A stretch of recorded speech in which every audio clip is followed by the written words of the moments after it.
അപ്പോൾ നിങ്ങളോട് എന്ത് പറയണം, ഇനി തുടങ്ങണം, ഇത് പറയണമെന്നല്ല, എന്ത് പറഞ്ഞ് തുടങ്ങണം എന്ന് ഞാൻ കർത്താവിനോട് ചോദിച്ചപ്പോഴാണ് ജയേഷ് ബ്രദർ ഒരു പാട്ട് പാടിയത്. എന്ത് പാട്ടാണ് പാടിയത്? എന്ത് പാട്ടാണ് പാടിയത്? ഇപ്പം ഒരു വാക്ക് മതി. അത് ലുക്കായുടെ സുവിശേഷമാണ്, 7-ാം അധ്യായം 7-ാമത്തെ വാക്യം വായിച്ചോളൂ. ശ്രുതിക്കട്ടെ. ഹല്ലേലൂയ ഹല്ലേലൂയ ഹല്ലേലൂയ ഹല്ലേലൂയ. യേശുവേ നന്ദി. ഹല്ലേലൂയ സ്തോത്രം.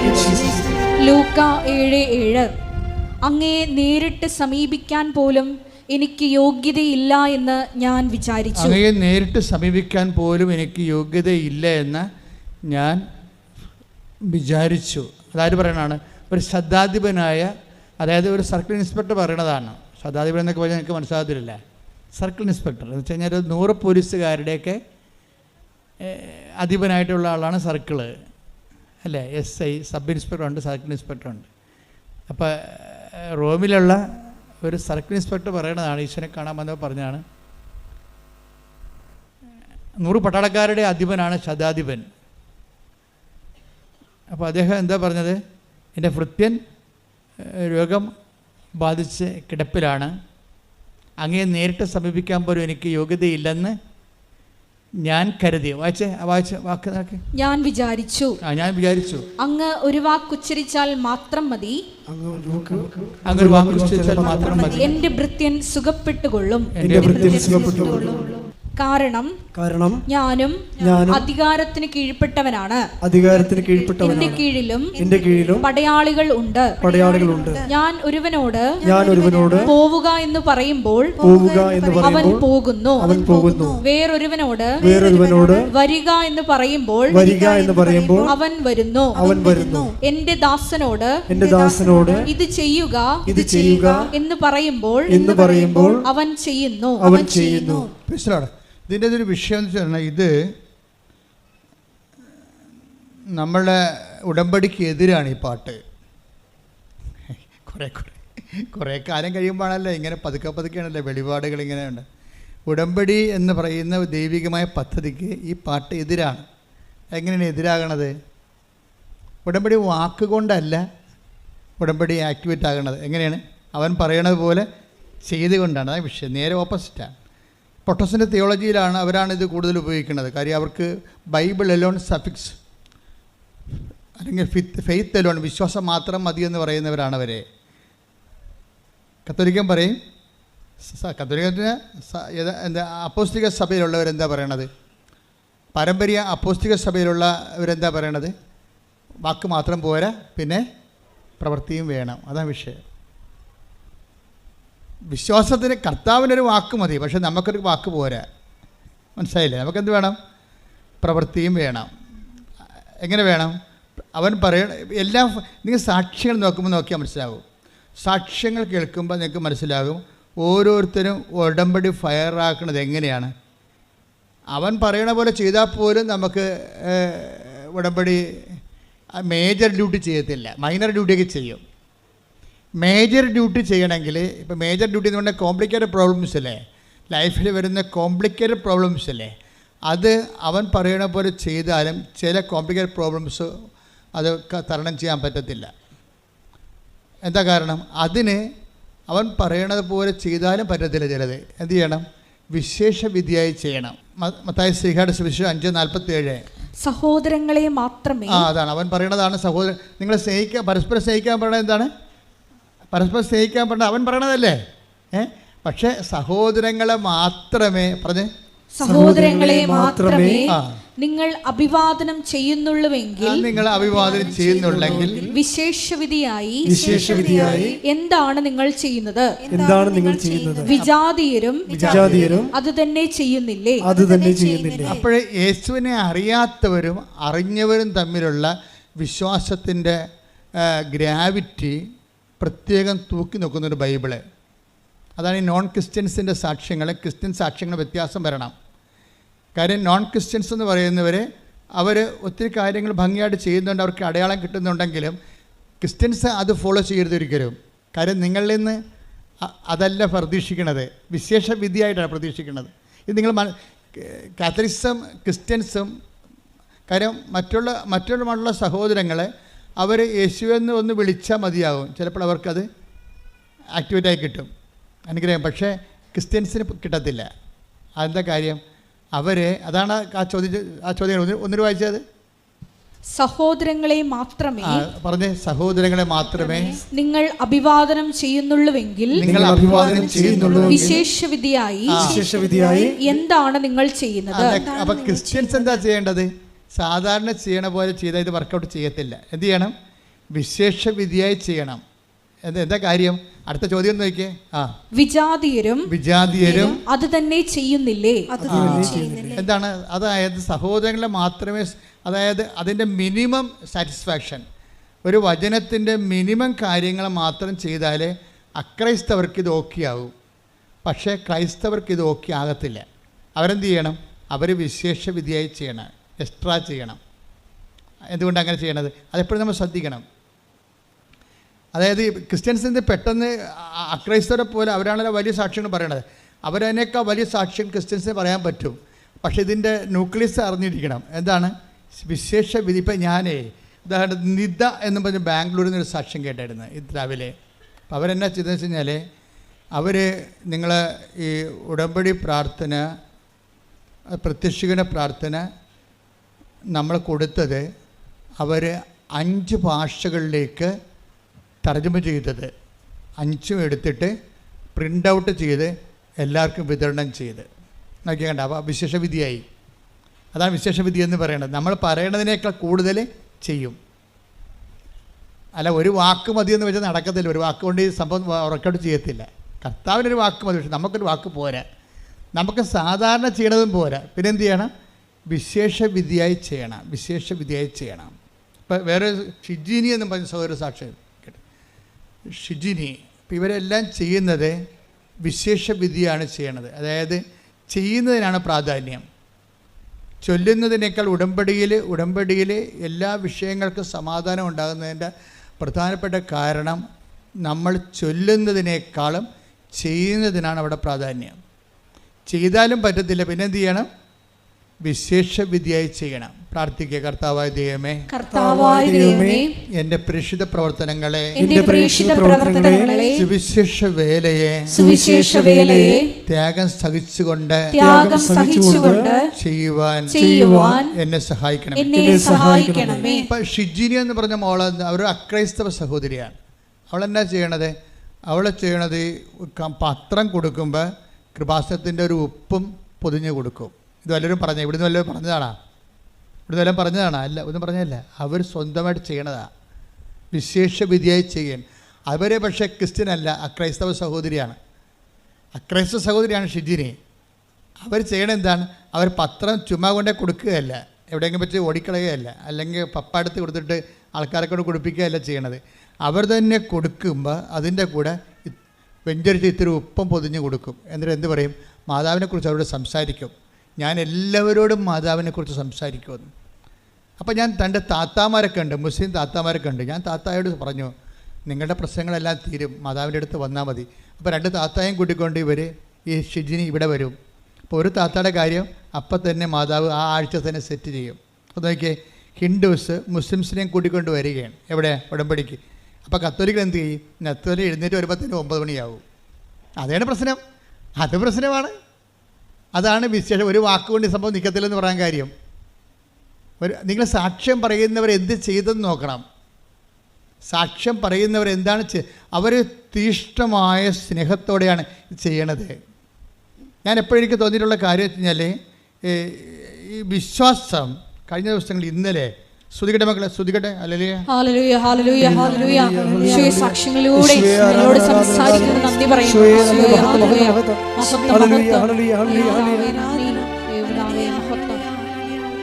വിശ്വാസം വർക്കൗട്ട് ചെയ്യണത് 2 തരത്തിലുണ്ട്. ഒന്ന്, പ്രാർത്ഥന കൊണ്ടും പ്രവർത്തനം കൊണ്ടും വിശ്വാസം വർക്കൗട്ട് ചെയ്യും. ഇപ്പോൾ പ്രാർത്ഥനയാണ് ആദ്യ നിലവാരം. പ്രാർത്ഥനയാണ് നമ്മുടെ വിശ്വാസത്തെ ആവിഷ്കരിക്കുകയോ പ്രകടിപ്പിക്കുകയോ. വിശ്വാസത്തിൻ്റെ അകത്ത് പ്രാർത്ഥനയിൽ നമ്മൾ എന്താണ് ചെയ്യണത്? അതിൻ്റെ ടെക്നിക്കാലിറ്റി എന്താണ്? പ്രാർത്ഥനയിൽ നമ്മൾ പ്രാർത്ഥിക്കുമ്പോൾ നമ്മുടെ വിശ്വാസം പ്രകടിപ്പിക്കുകയാണ് ചെയ്യണത്. പ്രാർത്ഥിക്കുമ്പോൾ നിങ്ങൾ ഓർക്കേണ്ടത് എന്താണെന്ന് വെച്ച് കഴിഞ്ഞാൽ, അത് എന്താണ് ചെയ്യണമെന്ന് നമ്മൾ ഓർക്കണം. ഇപ്പോൾ നമ്മളിങ്ങനെ അവരെ ഇവിടെയൊക്കെ സംസാരിച്ചുകൊണ്ട് ചോറ് വാരി തിന്നുമ്പോൾ ആ ചോറ് വാരി ചോറ് തിന്നുന്നു, അതിൻ്റെ അകത്ത് മീനെടുത്ത് കഴിക്കുന്നു, ആ ക്യാബേജ് എടുത്ത് കഴിക്കുന്നു, നമ്മളിങ്ങനെ ഇട്ട് ചവക്കുന്നു. പക്ഷേ നമ്മൾ അറിയുന്നില്ല, നമ്മൾ ഫോണിൽ നമ്മൾ ആരോടെങ്കിലും പറയണ കേട്ടോണ്ടിരിക്കുകയായിരിക്കും, വേറെ ജോലി ചെയ്തുകൊണ്ടിരിക്കുകയായിരിക്കും. പക്ഷേ നമ്മൾ ഈ കഴിക്കുന്നത് വ്യത്യസ്തമായ സംഭവങ്ങളാണെങ്കിലും അതിങ്ങനെ ചവച്ചാൽ താഴേക്ക് പോകുന്നതല്ലാതെ ചോറാണോ പോകുന്നത്, ക്യാബേജാണോ പോകുന്നത് നമ്മൾ അറിയുന്നില്ലല്ലോ. ഇതുപോലെ ഈ പ്രാർത്ഥനയ്ക്ക് അപകടം സംഭവിക്കും. പ്രാർത്ഥിക്കുമ്പോൾ വിശ്വസിക്കുന്നുവെന്നുള്ള കാര്യം നിങ്ങൾ ഓർത്തില്ലെങ്കിൽ നമ്മൾ മറ്റുള്ളവരോട് സംസാരം കേട്ടുകൊണ്ട് ഭക്ഷണം കഴിക്കണ പോലെ ഇരിക്കും. എന്താണ്, എന്തൊക്കെയാണ് കഴിക്കണത്, എന്തൊക്കെ കഴിച്ചു കൂട്ടി, അത്രയേ ഉള്ളൂ, അറിഞ്ഞില്ല എന്തൊക്കെയാണ് കഴിച്ചതെന്ന്. അത് ഞാൻ കഴിച്ചാ, ഇത് ഞാൻ കഴിച്ചാ, ഇതുണ്ടായിരുന്ന ഇവിടെ നിന്ന് പിന്നീട് കഴിച്ച് കഴിയുമ്പോൾ കൈ കഴുകിക്കുമ്പോഴാണ് നമ്മൾ മേശപ്പുറത്തോട് നോക്കണത്. അപ്പോൾ നമ്മൾ കഴിച്ച് കഴിഞ്ഞിരിക്കും, ഒന്നും അറിഞ്ഞില്ല. പല പ്രാർത്ഥനകൾക്ക് ഇങ്ങനെ ഒരു ദുരന്തം സംഭവിക്കാറുണ്ട്. പ്രാർത്ഥിക്കുന്നവൻ എന്ത് പ്രാർത്ഥിക്കുന്നതെന്ന് അറിയുന്നില്ല, ആരോട് പ്രാർത്ഥിക്കുന്നതെന്ന് അറിയുന്നില്ല, എന്ത് വിശ്വാസത്തിലാണ് പ്രാർത്ഥിക്കണമെന്ന് അറിയുന്നില്ല. പ്രാർത്ഥിക്കുക, കർത്താവായ ദൈവമേ, പ്രാർത്ഥിക്കുമ്പോൾ വിശ്വസിച്ച് പ്രാർത്ഥിക്കുവാൻ എന്നെ സഹായിക്കണമേ. അപ്പം ഈ വിശ്വാസം ആവിഷ്കരിക്കണത് അല്ലെങ്കിൽ വിശ്വാസം നമ്മൾ പ്രകടിപ്പിക്കുന്നത് അതിൻ്റെ പ്രഥമ രൂപം മാത്രമാണ് പ്രാർത്ഥന, അതിൻ്റെ സങ്കീർണ രൂപം പ്രവർത്തനമാണ്. വിശ്വാസത്തിൻ്റെ ആവിഷ്കാരത്തിൻ്റെ പ്രഥമ രൂപമാണ് പ്രാർത്ഥന. ഇത് നമ്മളൊരു 4ാം ക്ലാസ്സിലൊക്കെ പഠിക്കുകയാണെങ്കിൽ വിദ്യാഭ്യാസത്തിൻ്റെ പ്രഥമ രൂപം എന്ന് പറയത്തില്ലേ. വിദ്യാഭ്യാസത്തിൻ്റെ പ്രഥമ രൂപം കുറച്ച് കണക്ക് കൂട്ടി എഴുതാൻ പഠിക്കും അല്ലേ, കുറച്ച് ഇംഗ്ലീഷ് കൂട്ടി 2, 4 അക്ഷരം 5 അക്ഷരം ഒരു വാക്കായിട്ട് പഠിക്കാൻ പറ്റും. അപ്പോൾ വിശ്വാസത്തിൻ്റെ പ്രഥമ രൂപമാണ് പ്രാർത്ഥന, അതിൻ്റെ പൂർണ്ണ രൂപമല്ല. വിശ്വാസത്തിൻ്റെ പൂർണ്ണ രൂപം എന്ന് പറയണത് വിശ്വാസത്തിൻ്റെ പ്രഥമ രൂപമാണ് പലരും ചെയ്യണത്. അതുകൊണ്ടാണ് നിങ്ങൾ എപ്പോഴും ഗതി പിടിക്കാതെ കിടക്കേണ്ട കാരണം അതാണ്. വിശ്വാസത്തിൻ്റെ പൂർണ്ണ രൂപം എന്ന് പറഞ്ഞാൽ എന്താണ്, അതിൽ പ്രഖ്യാപനമുണ്ട്, പിന്നെന്താണ്, പ്രയോഗമുണ്ട്. പ്രഖ്യാപനം എന്ന് പറയുമ്പോൾ എപ്പോഴും ഞാൻ ഇടയ്ക്ക് പറയുന്നത് ചില ഉടമ്പടി ധ്യാനം കൂടുന്നവർ ഏത് പാർട്ട് കൂടിയിട്ടുണ്ടെന്ന് നമുക്ക് അറിയത്തില്ലല്ലോ. ഉടമ്പടി ധ്യാനം 10,000 1000 ഉണ്ട്. ഇപ്പോഴും 1000 ഉടമ്പടി ധ്യാനങ്ങളുണ്ട് യൂട്യൂബിൽ. അതിൽ ഏതാണ് നിങ്ങൾ കൂടിയെന്ന് അറിയത്തില്ല. അതുകൊണ്ട് ഞാനെപ്പോഴും ചെയ്യണമെന്ന് വെച്ചാൽ പഴയത് ഞാൻ ആവർത്തിക്കും, പിന്നെ ആവർത്തിക്കും. എന്താ ആവർത്തിക്കണത്, നിങ്ങൾക്ക് പുതിയ ആൾക്കാർക്ക്, പുതിയ തലമുറയല്ലേ നിങ്ങൾ, ഉടമ്പടിയുടെ പുതിയ ഓരോ ദിവസവും ഓരോ പുതിയ. ഇപ്പോൾ ഇന്നലെ 500 പേര് പുതുതായിട്ട് ഉടമ്പടി എടുത്തു. ഇന്നലെ ഒറ്റ ദിവസം 500 പേര് ഉടമ്പടി എടുത്തു. അപ്പോൾ പുതിയ തലമുറയാണ്. അപ്പോൾ എന്ത് ചെയ്യും, ഇവർക്ക് പുതിയ ആൾക്കാർക്ക് പഴയ കാര്യങ്ങൾ അറിയത്തില്ല പലർക്കും. അപ്പോൾ പുതിയ ആൾക്കാർക്ക് പഴയ കാര്യങ്ങൾ അറിയണമെന്നുണ്ടെങ്കിൽ ഈ ധ്യാനം കൂടുമ്പോഴല്ലേ അറിയാൻ പറ്റത്തുള്ളൂ. പറയാൻ പറ്റുമ്പോൾ എപ്പോഴും നമ്മൾ ശ്രദ്ധിക്കേണ്ടത് വിശ്വാസത്തിൻ്റെ പ്രഥമ രൂപമാണ് പ്രാർത്ഥന. അപ്പോൾ വെച്ചാൽ നമ്മളൊരു 4ാം ക്ലാസ് പഠിപ്പാണ് ഉള്ളത്. അതിൻ്റെ നിങ്ങൾക്ക് പ്രാർത്ഥിക്കുക മാത്രം ചെയ്യണമെങ്കിൽ ആത്മീയ വിദ്യാലയത്തിൽ നിങ്ങൾ 4ാം ക്ലാസ്സുകാരെത്തിയാണ്, അത്രേ ഉള്ളൂ. ഇപ്പോൾ പഠിയിട്ടില്ലേ, ഏത് ക്ലാസ്സിലാണ് ഇരിക്കണമെന്ന് മനസ്സിലായില്ലേ, ഏത് ക്ലാസ്സിലാണ് ഇരിക്കണമെന്ന് മനസ്സിലായില്ലേ. നിങ്ങളെ പ്രാർത്ഥിക്കുക മാത്രമാണ് ചെയ്യണമെങ്കിൽ വിശ്വാസത്തിൻ്റെ പ്രഥമ രൂപം മാത്രമാണ് പ്രാർത്ഥന. അപ്പം അങ്ങനെയാണെങ്കിൽ നിങ്ങൾ എന്താ ചെയ്യണത്, നിങ്ങൾ വിശ്വാസത്തിൻ്റെ സാക്ഷരതയിൽ 4ാം ക്ലാസ്സിലാണ്. 4ാം ക്ലാസ്സുകാർക്ക് 4ാം ക്ലാസ്സുകാരുടെ പണി കിട്ടും, അത്രേ ഉള്ളൂ. വലിയ പണിയൊന്നും ചെയ്യാൻ പറ്റത്തില്ല. കാര്യം 4ാം ക്ലാസ് നിങ്ങൾ പ്രാർത്ഥന മാത്രമാണെന്നുണ്ടെങ്കിൽ അതൊരു 4ാം ക്ലാസ്സുകാരത്തിയാണ്. 4ാം ക്ലാസ്സുകാരനാണെങ്കിൽ നിങ്ങളുടെ ആ കാര്യം മാത്രം ചെയ്താൽ മതി. ആ ഒരു സ്കെയില് മാത്രമുള്ള റെമ്യൂണറേഷനൊക്കെ കിട്ടത്തുള്ളൂ നമുക്ക്. ഇത് ഇതിനെക്കുറിച്ചൊരു ഐഡിയ ഉണ്ടാകണം. പിന്നെ എന്ത് ചെയ്യണം, നമ്മൾ വിശ്വാസത്തിൻ്റെ പ്രഥമ പാഠങ്ങൾ പിന്നിട്ട് പക്വതയിലേക്ക് വളരണം. Take the word of God. ശ്രദ്ധിക്കട്ടെ. ഹല്ലേലൂയ ഹല്ലേലൂയ ഹല്ലേലൂയ ഹല്ലേലൂയ. യേശുവേ നന്ദി. ഹല്ലേലൂയ ഹല്ലേലൂയ. യേശുവേ ആരാധന ആരാധന ആരാധന. യേശുവേ നന്ദി. മഹത്വം മഹത്വം മഹത്വം. ഹെബ്രായർ 6:1. ഹെബ്രായർ 6:1. അതിനാൽ ക്രിസ്തുവിന്റെ വചനത്തിന്റെ പ്രഥമ പാഠങ്ങൾ പിന്നിട്ട് നമുക്ക് പക്വതയിലേക്ക് വളരാം. നിർജീവ പ്രവർത്തികളിൽ നിന്നുള്ള തിരിച്ചുവരവാണ്. എന്താണ് നിർജീവ പ്രവർത്തികളിൽ നിന്നുള്ള നിർജീവ പ്രവർത്തി എന്ന് പറയുന്നത് ജീവൻ തരാൻ പ്രവർത്തികളെ ദൈവം, വിശ്വാസം ഇങ്ങനെ പ്രവർത്തികളാൽ സാധൂകരിക്കപ്പെടുന്നുണ്ടെങ്കിലും ഈ പ്രവർത്തികളെ ദൈവം പിന്നെയും തിരിക്കുകയാണ്. എന്താ കാര്യം, ജീവനുള്ള പ്രവൃത്തിയും ജീവനില്ലാത്ത പ്രവൃത്തിയും. എന്നുവെച്ചാൽ കൃപ നമുക്ക് നൽകുന്ന പ്രവൃത്തിയുണ്ട്, കൃപയും ജീവനും ഒരേ അർത്ഥമാണ് ബൈബിളിലുള്ളത്. ഈശോ പറയും, ഞാൻ വന്നിരിക്കുന്നത് അവർക്ക് ജീവനുണ്ടാകാനും അത് സമർത്ഥമാണ്. 10:10 അങ്ങനെ പറയും. യോഹന്നാന്റെ 10:10 എന്താ പറയണത്? ഒന്ന് പറഞ്ഞ്, ഞാൻ വന്നിരിക്കുന്നത് അവർക്ക് ജീവൻ ഉണ്ടാകാനും അത് സമൃദ്ധമായി ഉണ്ടാകാനും. അപ്പോൾ അവിടെ ജീവൻ എന്ന് പറയുന്നത് ആ ജീവൻ തന്നെയാണ് നമ്മൾ യോഹന്നാൻ 1:16 പറയണത്. എന്താ പറയണത്? തൻ്റെ നാമത്തിൽ വിശ്വസിക്കുന്നവർക്കെല്ലാം പറഞ്ഞേ, തന്റെ നാമത്തിൽ വിശ്വസിക്കുന്നവർക്കെല്ലാം കൃപയ്ക്ക് മേൽ കൃപ. അപ്പൊ ഈ കൃപയ്ക്ക് മേൽ കൃപ നൽകിയിരിക്കുന്ന പറയണ കൃപയ്ക്ക് യോഹന്നാൻ 1:16 കൃപയ്ക്ക് മേൽ കൃപയും, യോഹന്നാൻ 10:10 ജീവൻ ഉണ്ടാകാനും സമർത്ഥമായി ഉണ്ടാകാൻ, ജീവൻ സമൃദ്ധിയും മേൽകൃപയും സമർത്ഥമായ ജീവനും ഒരേ വാക്ക് തന്നെയാണ്. ശരിക്കും പറഞ്ഞാൽ എന്താണ്? കൃപയാണ്, ദൈവികമായ ശക്തിയാണ്. നമ്മളിലേക്ക് അപ്ലോഡ് ചെയ്യുന്ന ശക്തി ചിലപ്പോൾ സിംഗിൾ ഫേസ് ആയിരിക്കും. അപ്പോൾ സിംഗിൾ ഫേസ് ആണെങ്കിൽ ഒരു മൈക്കൊക്കെ ഓപ്പറേറ്റ് ചെയ്യാൻ പറ്റും. പക്ഷേ സമർത്ഥമായ ജീവൻ എന്ന് പറയുമ്പോൾ 3 ഫേസ് ആയിട്ടുള്ള പവറാണ് വരണമെന്നുണ്ടെങ്കിൽ ഹെവി ഡ്യൂട്ടി എടുക്കും. വലിയ കാര്യങ്ങൾ, ഇതിനേക്കാൾ വലിയ കാര്യങ്ങൾ നിങ്ങൾ ചെയ്യും. Take the word of God. വലിയ കാര്യങ്ങൾ ശ്രദ്ധിക്കട്ടെ. ഹല്ലേലൂയ ഹല്ലേലൂയ ഹല്ലേലൂയ ഹല്ലേലൂയ ഹല്ലേലൂയ. യേശുവേ നന്ദി. ഹല്ലേലൂയ സ്തോത്രം. ഹല്ലേലൂയ. യോഹന്നാൻ 14:12. യോഹന്നാൻ 14:12 സത്യം സത്യമായി ഞാൻ നിങ്ങളോട് പറയുക. സത്യമായി ഞാൻ നിങ്ങളോട് പറയുന്നു, എന്നിൽ വിശ്വസിക്കുന്നവനും ഞാൻ ചെയ്യുന്ന പ്രവൃത്തികൾ ചെയ്യും. ഞാൻ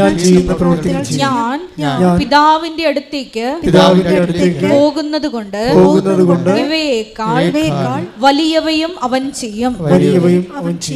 അപ്പോഴ് പിതാവിൻ്റെ അടുത്ത് പോവുകയും പിന്നെന്താ സംഭവിക്കണത്? പിതാവിൻ്റെ അടുത്ത് പോകുന്നതെന്ന് പറയുമ്പോൾ അതിൻ്റെ അകത്ത് ഇംപ്ലിക്കേഷൻസ് ഉണ്ട് ഒത്തിരി. പിതാവിൻ്റെ അടുത്ത് പോവുകയും എന്താണ് ആ വചനം? ഒന്ന് വായിച്ചേ. യോഹന്നാൻ 14:12 ഒന്ന് വായിച്ചേ. ഞാൻ പിതാവിന്റെ അടുത്തേക്ക് പോകുന്നത് കൊണ്ട് പറഞ്ഞേ. ഞാൻ പിതാവിന്റെ അടുത്തേക്ക് പോകുന്നത് കൊണ്ട് ഇവയേക്കാൾ വലിയവയും അവൻ ചെയ്യും. അപ്പം ഞാൻ പിതാവിൻ്റെ അടുത്ത് പോകുന്നത് കൊണ്ട് എന്ത് പറ്റി? ഇതിനേക്കാൾ വലിയവയും അവൻ ചെയ്യും. അപ്പോൾ വലിയ കാര്യങ്ങൾ കണ്ട വലിയ കാര്യം. അപ്പോൾ ദൈവം തന്നെ കാര്യങ്ങൾ എത്ര എടുത്തിരിക്കുന്നു? ചെറിയ കാര്യങ്ങളുണ്ട്, പിന്നെന്താണ്? വലിയ കാര്യങ്ങളുണ്ട്. ചെറിയ കാര്യങ്ങൾ നമ്മുടെ വിശ്വാസത്തിൻ്റെ പ്രഥമ ആവിഷ്കാരമായ പ്രാർത്ഥനയും കൊണ്ട് ചെയ്യാൻ പറ്റും. വലിയ കാര്യങ്ങൾ ചെയ്യാൻ പറ്റത്തില്ല. വലിയ കാര്യങ്ങൾ ചെയ്യണമെങ്കിൽ വലിയ വിശ്വാസം എന്ന് പറയുന്ന സംഭവങ്ങൾ വേണം. വലിയ കാര്യങ്ങൾ ചെയ്യണമെങ്കിൽ വലിയ വിശ്വാസം എന്ന് വെച്ചാൽ ക്രിസ്തുവിൽ തന്നെ നമുക്ക് ചെറിയ വിശ്വാസം ഉണ്ടാകും, വലിയ വിശ്വാസം ഉണ്ടാകും. എന്ന് പറഞ്ഞേ, ക്രിസ്തുവിൽ തന്നെ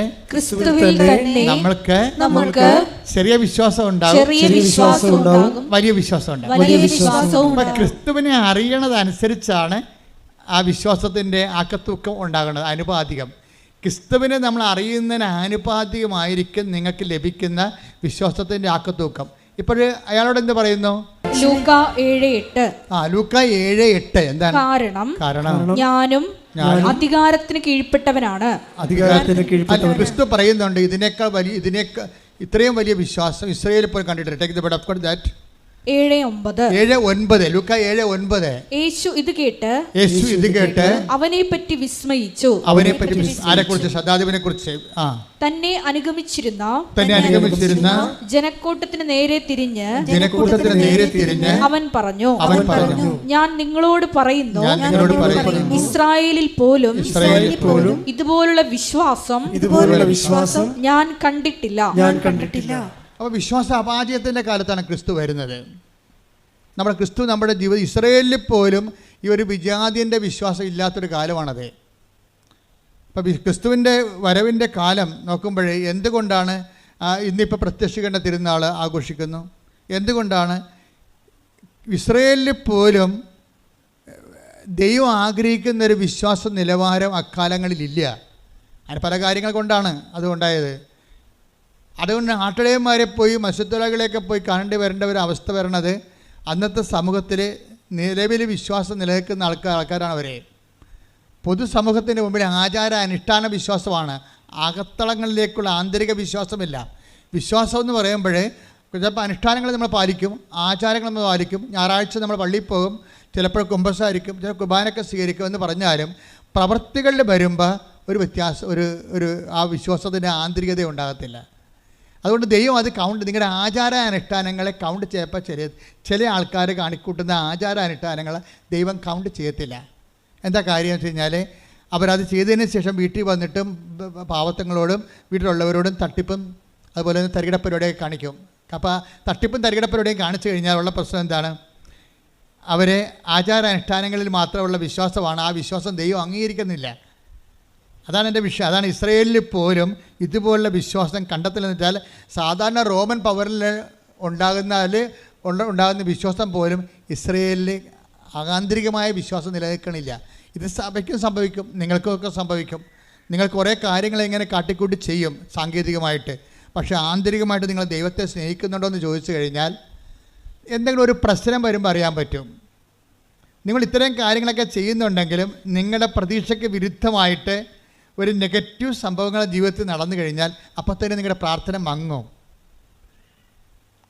അല്ലെങ്കിൽ കൊള്ളാം നമുക്ക് ദുരിതങ്ങൾ, കഴിഞ്ഞ ദിവസങ്ങൾ ദുരിതങ്ങൾ 119 സങ്കീർത്തനം 71 തിരുവചനം. ദുരിതങ്ങൾ എനിക്ക് ഉപകാരമായി. പറഞ്ഞ ദുരിതങ്ങൾ എനിക്ക് ഉപകാരമായി. തന്മൂലം ഞാൻ അങ്ങയുടെ ചട്ടങ്ങൾ അഭ്യസിച്ചുവല്ലോ.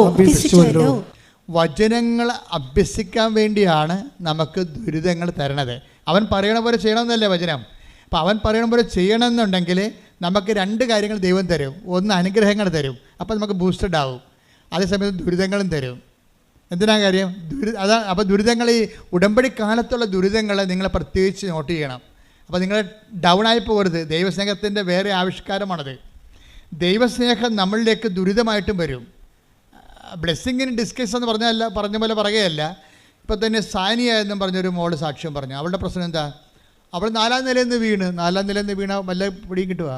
4ാമത്തെ നിലയിൽ നിന്ന് താഴെ വീണ് അവൾക്ക് ബോധം പോയി. ബോധം വന്നപ്പോൾ ഡോക്ടർ പറഞ്ഞ്, ടെസ്റ്റ് പറഞ്ഞ് നിനക്ക് 3 ഓപ്പറേഷൻ ഉണ്ടെന്ന് പറഞ്ഞ്. അപ്പോൾ ഒരുത്തി കൊണ്ടുവന്ന് കൃപാസനം പത്രം കൊടുത്ത്. അപ്പോൾ അവൾ വിചാരിച്ച്, മാതാവേ ഞാനിവിടുന്ന് എഴുന്നേറ്റ് വരികയാണെങ്കിൽ തീർച്ചയായിട്ടും വന്ന് ഉടമ്പടി ചെയ്തോളാം എന്ന് പറയും. അപ്പോൾ 4ാം നിലയിൽ നിന്ന് വീണ പക്ഷിയുടെ പിറ്റേ ദിവസം ഡോക്ടർ വീണ്ടും ടെസ്റ്റ് ചെയ്ത് പറഞ്ഞ് അത് 1 ചുരുക്കി കൊടുത്ത്. 3 ഓപ്പറേഷൻ വേണ്ട, നിനക്ക് 1 മതിയെന്ന് പറഞ്ഞു. അവളങ്ങനെ കോട്ടയം മെഡിക്കൽ കോളേജിൽ കൊണ്ടുവന്നിട്ട് അവിടെ നിന്ന് ചികിത്സിച്ച് ഒരു ഓപ്പറേഷൻ കഴിഞ്ഞ് നാട്ടിലെത്തി. അവൾ എഴുന്നേറ്റ് നടക്കണ്ടേ, 4ാം നിലയിൽ നിന്ന് വീണ്ടിരിക്കുകയാണ്, ഉറങ്ങിപ്പോയിരിക്കുന്ന ആൾ.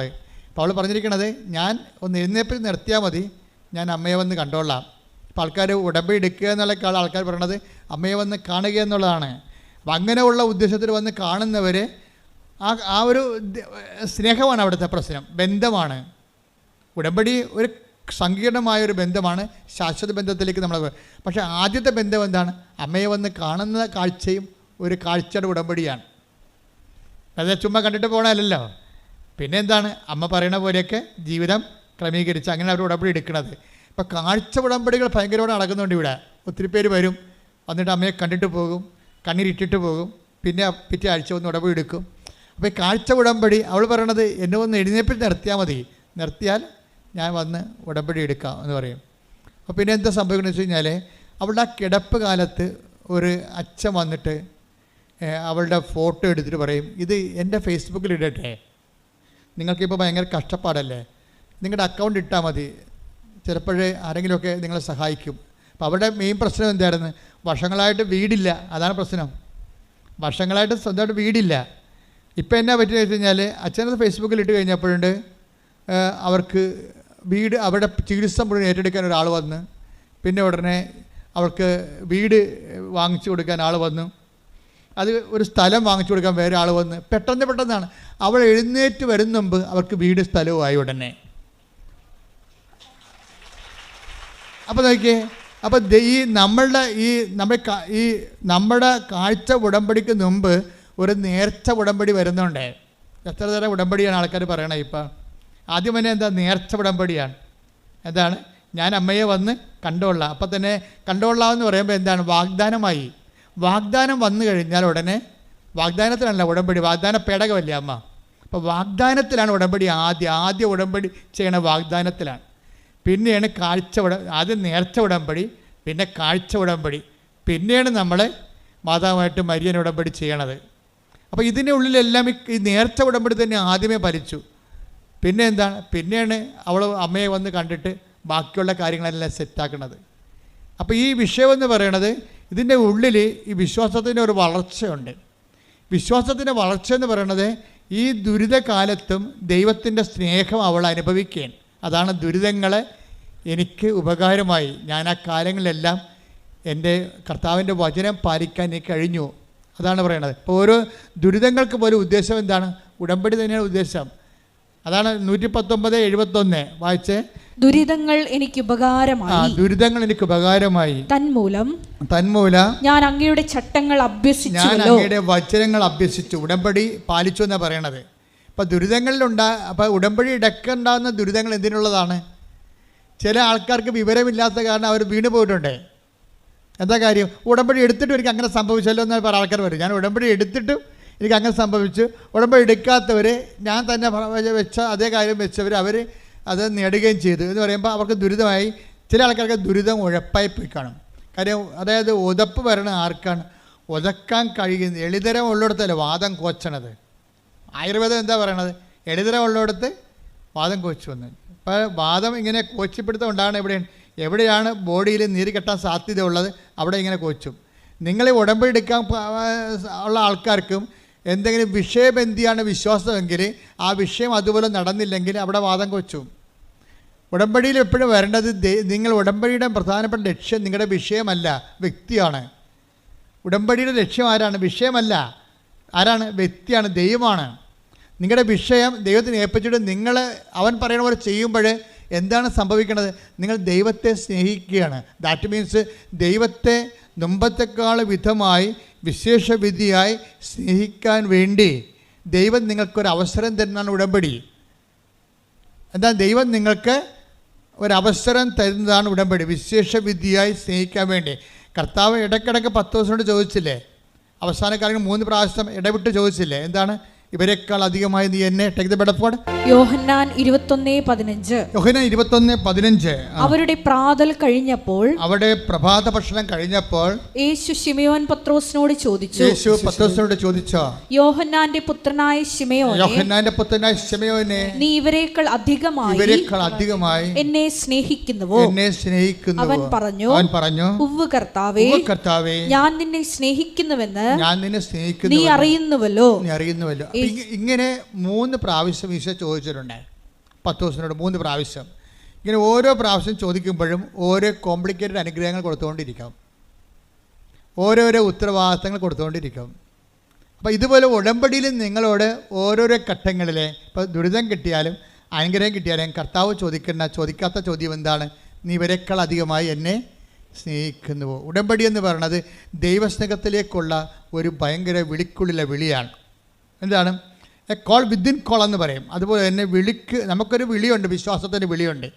ആ വിശ്വാസത്തിൻ്റെ വിളിയിൽ നിന്നാണ് നമ്മൾ ഉടമ്പടിയിലേക്ക് പ്രവേശിക്കുമ്പോൾ വിളിക്കുള്ളിലെ വിളിയാണ്. എന്താ വെച്ച് കഴിഞ്ഞാൽ ദൈവസ്നേഹത്തിലേക്കുള്ള വിളിയാണത്. അല്ലാതെ നിങ്ങൾക്ക് എന്തെങ്കിലും അനുഗ്രഹങ്ങൾ സാധിച്ചു തരാൻ വേണ്ടി മാത്രമുള്ള ഒരു നീക്കുപോക്കല്ലത്. എന്താണ്? ദൈവത്തിൻ്റെ സങ്കീർണമായ സ്നേഹത്തിലേക്കും ആത്മബന്ധത്തിലേക്ക് നിങ്ങളെ വിളിക്കുകയാണ്. കൈയടിച്ച് ശ്രദ്ധിക്കട്ടെ. ഹല്ലേലൂയ, ഹല്ലേലൂയ,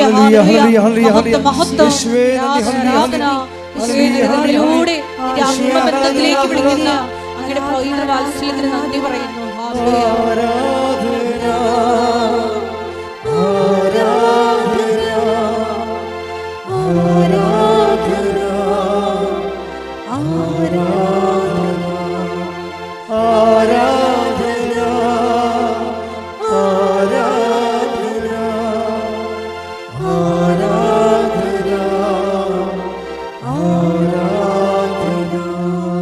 അതായത് ഈ പത്രോസിലെ ഇപ്പം ഇങ്ങനെ വിശേഷവിധിയായി നീ എൻ്റെ കുഞ്ഞാടുകളെ മേയ്ക്കുക, നീ എൻ്റെ കോലാടുകളെ മേയ്ക്കുക, ഇങ്ങനെ പുതിയ ഉത്തരവാദിത്തം കൊടുത്തുകൊണ്ട് അധികാരം ഏൽപ്പിക്കുമ്പോൾ ഇത് ദൈവവിളി, ആ വിളിയിലൂടെ പത്രോസ് ചെയ്യുന്നതിന് ശേഷം എല്ലാ അപ്പോസ്തലന്മാരെക്കാൾ വിശേഷമായ അധികാര അവകാശങ്ങൾ നേടുന്നുണ്ട്. അപ്പോൾ എല്ലാവരെക്കാൾ വിശേഷവിധിയായ അധികാര അവകാശങ്ങൾ നേടുന്നത് പോലെ തന്നെ നിങ്ങൾ വിശ്വാസം എന്ന ഉടമ്പടിയിലേക്ക് പ്രവേശിക്കുമ്പോൾ വിശേഷവിധിയായ അധികാര അവകാശങ്ങൾ നിങ്ങൾ ആത്മീയ മേഖലയിലും എല്ലാ മേഖലയിലും നിങ്ങൾ നേടുകയാണ്. അതിൻ്റെ ഇടയ്ക്ക് വരുന്ന വിഷയങ്ങൾക്കെല്ലാം നിങ്ങൾ മറുപടി പറഞ്ഞുകൊണ്ടിരിക്കണം ദൈവത്തോട്. ഇപ്പോൾ അതെന്താ അറിയാമോ? ആദ്യത്തെ 10 ദിവസത്തിൻ്റെയൊക്കെ നിലവാരം എന്താ? ആദ്യത്തെ വിശ്വാസത്തിൽ 10 ദിവസത്തെ നിലവാരം ആ 5 ഭർത്താക്കന്മാരുണ്ടായ സമറിയാക്കാത്തിയുടെ നിലവാരമായിരുന്നു. നോക്കിയേ, 10 ദിവസത്തിൻ്റെ വളർച്ച നിങ്ങൾ കാണുന്ന വിശ്വാസത്തിന് ഒരു വളർച്ചയുണ്ട്. ഉടമ്പടി നീലയാണ് ഞങ്ങളുടെ ഉടമ്പടി സിൽവർ ഗ്രേ ആണെന്ന് പറഞ്ഞ് തലയിൽ വെച്ചുകൊണ്ടൊരു കാര്യമില്ല. അത്രയും വിശ്വാസ വളർച്ച ഉണ്ടാകും. ഇപ്പം ഞാൻ ഉടമ്പടി സിൽവർ ഗ്രേ ബാൻ ചെയ്തിരിക്കുകയാണ്. എന്താ കാര്യം? ഉടമ്പടി സിൽവർ ഗ്രേയും കൊണ്ടുവന്ന കക്ഷികൾ പലതും എന്നോട് ആവലാദികൾ പറഞ്ഞു. ആവലാദികൾ പറഞ്ഞപ്പോൾ മനസ്സിലായി ഇപ്പോഴും ഇവർ ആവലാദി ക്രിസ്ത്യാനിയാണ്. പേപ്പർ മാത്രമേ കളർ മാറിയിട്ടുള്ളൂ. ഇവിടെ കളർ മാറിയിട്ടില്ല, ഇവിടെ പഴയ കളർ തന്നെയാണ്. സിൽവർ ഗ്രേയിലെ ആൾക്കാർ വന്നിട്ട് പഴയ നക്കാപ്പിച്ച അവലാദി, ഇവർ ആദ്യം വന്ന കാലത്ത് പച്ച ഉടമ്പടിയായിരുന്ന കാലത്ത് അവലാദി പറഞ്ഞ പോലെ ആ അവലാദി തന്നെ സിൽവർ ഗ്രേയും പറയുന്നുണ്ടെങ്കിൽ ഇവർ പത്രം വാങ്ങിച്ച് കളർ മാറ്റിയെന്നല്ല, ഇവിടെ കളർ മാറിയിട്ടില്ല. ഇവർ പഴയ ആൾക്കാർ തന്നെ വിശ്വാസത്തിൽ ഇപ്പോഴും ABCD ആയിട്ടുള്ള ആ 4ാം ക്ലാസ് പഠിപ്പായിട്ട് നടക്കുകയാണ്. അതുകൊണ്ട് ഞാനിപ്പോൾ സിൽവർ ഗ്രേ ബാൻ ചെയ്ത് എനിക്കിനി ബോധ്യപ്പെടണം ഇവർ വിശ്വാസത്തിൽ വളർന്നു. കാര്യം വിശ്വാസത്തിലൊരു വളർച്ചയുണ്ട്. ഈ പത്രോസിൻ്റെ സ്റ്റാൻഡേർഡ് എന്തായിരുന്നു? 5 ഭർത്താക്കന്മാരുണ്ടായ സമറിയാക്കാരത്തിൻ്റെ സ്റ്റാൻഡേർഡായിരുന്നു. ഈ 2 കക്ഷികളും ഒരു കാലത്ത് കർത്താവിൻ്റെ വചനം ഒരുപോലെ മനസ്സിലാക്കിയ ആൾക്കാരാണ്. നമുക്കറിയാമല്ലോ, സമറിയാക്കാരത്തെ കഥ നിങ്ങൾക്കറിയാമല്ലോ. ഒരു സ്ത്രീ വെള്ളം കോരാൻ വന്നു. സമറിയായൊരു സ്ത്രീ വെള്ളം കോരാൻ വന്നു. വെള്ളം കോരാൻ വന്നപ്പോൾ എവിടെയാണ് ഈ സമറിയ എന്നറിയണം. അതായത് ഇസ്രായേൽ ജനം വാഗ്ദാന പേടകവുമായിട്ട് വരണ്ട ഭൂമിയിലൂടെ ഉരുണ്ട് കയറിയ സ്ഥലമാണ്. വിശ്വാസത്താൽ കയറിയ സ്ഥലമാണ്. അവർ കാനാൻ ദേശത്ത് നിന്ന്, അവർ ഈജിപ്തിൽ നിന്ന് വരുമ്പോൾ ഈ കാനാൻ ദേശം ഈ ജോർദാൻ നദി മുറിച്ച് കയറുന്നത് സമറിയയിലാണ് കയറുന്നത്. അപ്പോൾ ഇസ്രായേൽ ജനം വിശ്വാസത്തിൻ്റെ വലിയ മുന്നേറ്റം നടത്തിക്കൊണ്ട് കയറിയ ആ ഒരു സ്ഥലത്താണ് ഈ കിണർ കുഴിച്ചിരിക്കുന്നത്. ആ വിശ്വാസത്തിൻ്റെ കിണറിലെ കർത്താവ് വരുമ്പോൾ ഒരു സ്ത്രീയെ കാണും. അവർ വെള്ളം കോരാൻ വന്നതാണ്. അപ്പോൾ കർത്താവ് അവളോട് ചോദിക്കും, എനിക്കിത്തിരി കുടിക്കാൻ തരുമെന്ന് ചോദിക്കും. അപ്പോഴുടനെ ഇവളെ ജാതി പറയും. ഉടമ്പടിക്ക് നമ്മൾ ജാതി പറയത്തില്ല. എന്താ കാര്യം? ദൈവം ഒറ്റ ജാതിയായിട്ട് നമ്മൾ സൃഷ്ടിച്ചിരിക്കണ കാരണം അവിടെ ജാതിയില്ല. ഉടമ്പടിക്ക് മതവും പറയത്തില്ല, പക്ഷേ ക്രിസ്തുവിനെ പറയും. എന്താ കാര്യം? ക്രിസ്തു എല്ലാവർക്കും വേണ്ടിയുള്ളതാണ്. കാര്യം 2:30 ലൂക്ക 2:30 എടുത്ത് ശ്രദ്ധിക്കട്ടെ. ഹല്ലേലൂയ ഹല്ലേലൂയ ഹല്ലേലൂയ ഹല്ലേലൂയ ഹല്ലേലൂയ. യേശുവേ നന്ദി. ഹല്ലേലൂയ ഹല്ലേലൂയ. യേശുവേ ആരാധന ആരാധന. ലൂക്ക 2:30 എന്തെന്നാൽ സകല ജനതകൾക്കും വേണ്ടി, സകല ജനതകൾക്കും വേണ്ടി അങ്ങ് ഒരുക്കിയിരിക്കുന്ന രക്ഷ എന്റെ കണ്ണുകൾ കണ്ടു കഴിഞ്ഞു. അപ്പൊ ക്രിസ്തുവിനെ ഒരുക്കിയിരിക്കുന്നത് ആരാണ്? ആർക്ക് വേണ്ടിയാണ്? സകല ജനങ്ങൾക്ക് വേണ്ടി. കൈയടിക്കട്ടെ. ശ്രദ്ധിക്കട്ടെ. ഹല്ലേലൂയ ഹല്ലേലൂയ ഹല്ലേലൂയ ഹല്ലേലൂയ ഹല്ലേലൂയ. പരിശുദ്ധ പരമദിവ്യകാരുണ്യത്തിന് നേരവും ആരാധനയും സ്തുതിയും പുകഴ്ചയും ഉണ്ടായിരിക്കട്ടെ. നമ്മൾ ലൂക്ക യോഹന്നാന്റെ 21:6 കണ്ടിരിക്കുന്ന പത്രോസല്ലേ, എല്ലാവരെക്കാൾ അധികമായി സ്നേഹിച്ച പത്രോസ്. അങ്ങയുടെ ആദ്യത്തെ സാക്ഷരതാ നിലവാരം എന്തായിരുന്നു? അദ്ദേഹത്തിൻ്റെ ആദ്യത്തെ സാക്ഷാ നിലവാരം ഈ 5 ഭർത്താക്കന്മാരുണ്ടായ സമറിയാക്കാരത്തിയുടെ അതേ സാംസ്കാരിക വചന ഗ്രഹണ നിലവാരമായിരുന്നു. അതറിയണമെന്നുണ്ടെങ്കിൽ യോഹന്നാന്റെ സുവിശേഷം 4:33 എടുത്തേ. യോഹന്നാൻ 4:33 ആരെങ്കിലും ഇവന് ഭക്ഷണം കൊണ്ടുവന്ന് കൊടുത്തിരിക്കുമോ എന്ന്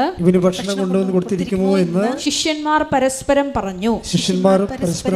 എന്താ പ്രശ്നം വെച്ച് കഴിഞ്ഞാൽ ഈ സമറിയായിലെ കിണറിൻ്റെ കരയിൽ നിൽക്കുകയാണ്. അപ്പം കർത്താവ് ദാഹിച്ച് പൊരിഞ്ഞ് അവിടെ വന്നു. ശിഷ്യന്മാരെ ഉച്ചഭക്ഷണത്തിനായി പറഞ്ഞയച്ചു വാങ്ങിച്ചുകൊണ്ട് വരാൻ. അവർ ഭക്ഷണം കൊണ്ട് വന്നപ്പോൾ സ്ത്രീയോട് കർത്താവ് സംസാരിക്കുകയാണ്.